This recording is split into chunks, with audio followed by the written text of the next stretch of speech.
Welcome to another Mad for War tutorial. We hope you have your copy of Mad for War Essentials. This video runs through the first scenario, finding your sea legs. This is a simple game on a 2x2 table using two identical ships. Both are category 6 ships with 38 guns apiece. I've chosen ships that fought at the Battle of Livorno in 1653, the English Elizabeth and the Dutch Marne. Everything you need for the game is laid out here. Roster sheets, templates for turning, range sticks, dice types D6, D8, D10 and D12. Also a couple of reload markers. We're all set to go. The first thing to do is to decide who has the initiative. That went to the English, but it was the Dutch who won the initiative on turn 1, choosing to move first themselves. I'm using the neat little multi-purpose template that you'll find in Mad for War Essentials to make these turns with Man. The selection of templates will make these kinds of moves really easy. At the end of turn 1, the ships were much closer, but Man had manoeuvred herself into an in irons position and was going to have to take a skill check to get out of it. Despite the permanent English +1, the Dutch got initiative on turn 2, having the windward position. They chose to ask the English to move first. Using the D8 signature die, Man failed her skill check to tack and found herself stuck in irons facing the wind. The English won the initiative on turn 3, forcing Man to take an immediate tacking check to see if she could move. She passed and made efforts to get out of the current difficult situation with regard to wind direction. Man is now on a parallel course to Elizabeth, but the English ship still has to move. This is an ideal position to use the fire as your guns bear option from the main rules, but more of that later. The English player espies an opportunity to stern rake Man, but there's one little challenge to overcome. To assume the perfect shooting position, Elizabeth too has to face into the wind and undertake the in-irons check. She'll be in an ideal position to deliver a murder range stern rake. Bad luck, Elizabeth, failed the check. Her normal D8s for shooting go up to D10 for the first broadside, but also then go up to D12 because of the murder range. For D12, looking for 6s. The all-important first broadside is marked off in the roster sheet. Always remember to do this. Elizabeth scores an impressive 3 hits from 4, which is enough to cause a catastrophic damage check aboard Man. We mark off the 3 hits on the roster sheet, accounting for all 6 penny hits on the ship. Man has suffered irreparable damage to her rudder. We've thrown a D8 and consulted the catastrophic damage check to find out exactly what happened. We make another D3 check and we find that the rudder is jammed to larboard, causing her to turn to starboard every 2 inches. Reload marker on Elizabeth and we're on to turn 4. The Dutch have it and force the English to move first. Remember, Elizabeth is in irons, so she'll have to take the tacking check. She passes the first one and pushes on. Even after a dramatic 45-degree turn, she remains in irons and has to check again. This time she fails and is trapped. Motionless. Man completes her frustrating circling moves and finishes tantalisingly out of arc to fire at her opponent. The turn ends. This is a super point to summarise where we're up to. 4 turns completed. An opportunistic murder range broadside smashing the Dutch steering gear and an apparent lame duck frigate circling helplessly to be picked off at leisure by a predatory enemy. Stick with it. This battle does not end here and you'd be hard pressed to second guess the outcome. Turns 5 to 7 saw lots of manoeuvring by Elizabeth and the damaged Man circling around helplessly. There seemed to be an inevitability about it all, as the English ship brought herself about, taking various checks and looking for the run which would allow her to move in for the kill.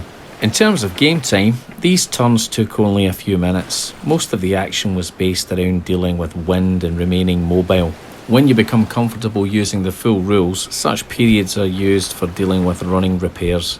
It's possible during a lull in the action to get a pretty badly damaged ship back into fighting trim. It's useful to remind everyone that 7 turns into the game, Man hasn't even fired yet.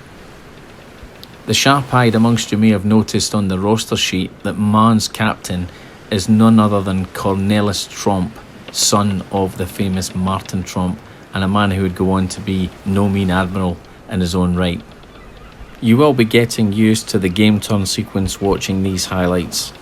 Initiative, movement, skill checks where necessary to tack, firefight, repair or board, shooting, combat and morale. Very straightforward and intuitive.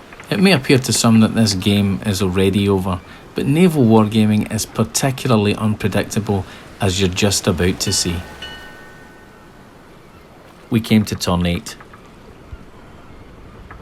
It was but a glimmer of hope, but the approaching Elizabeth presented Tromp's man with a bow-raking shot at engagement range. The Dutch captain weighed up losing half of his dice at this distance against his trade-up of d8s for d10s for his first broadside, plus the variable number of extra dice for the raking shot. He decided to go for it and fire. Tromp got the maximum number of raking dice, giving him a total of 7. This number was halved for engagement range, but the first broadside allowed the d8s to be traded in for d10s. 4d10, scoring hits on 6.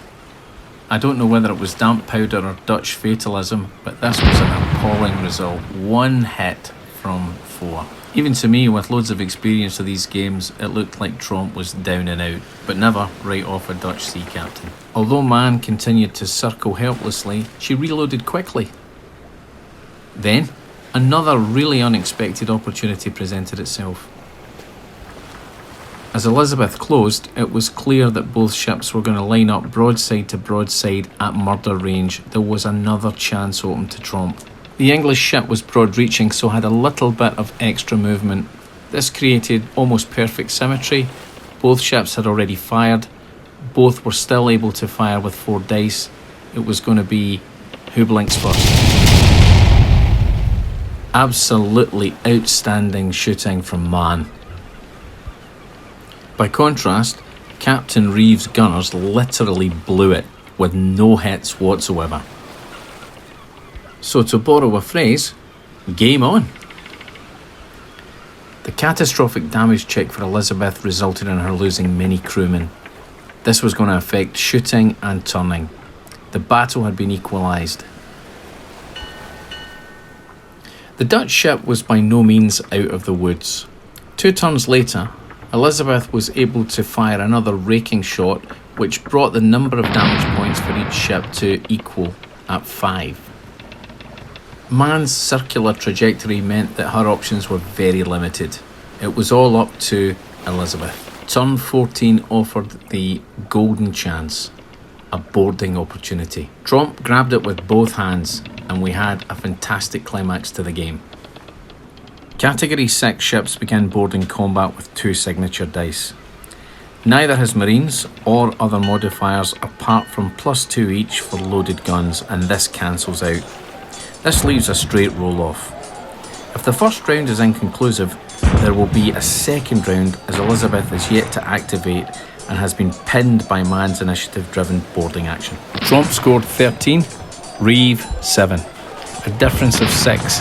This meant 4 hits on Elizabeth and 1 on Man. By now, Elizabeth had sustained grave damage. She checked morale, failed dramatically, and struck her colours. Tromp received Captain Reeves' sword, and the battle was over. It's taken about 8 minutes to explain Scenario 1 from Mad for War Essentials. Who could have imagined a crippled Dutch ship could overcome her enemy and win the battle? Scenario 2 in Essentials is a variation on Scenario 1. The ships are slightly different in specification. We'll be really interested in the results that you get from Scenario 1, so please post them in the comments. To see more action from Mad for War Essentials, stay tuned to this YouTube channel.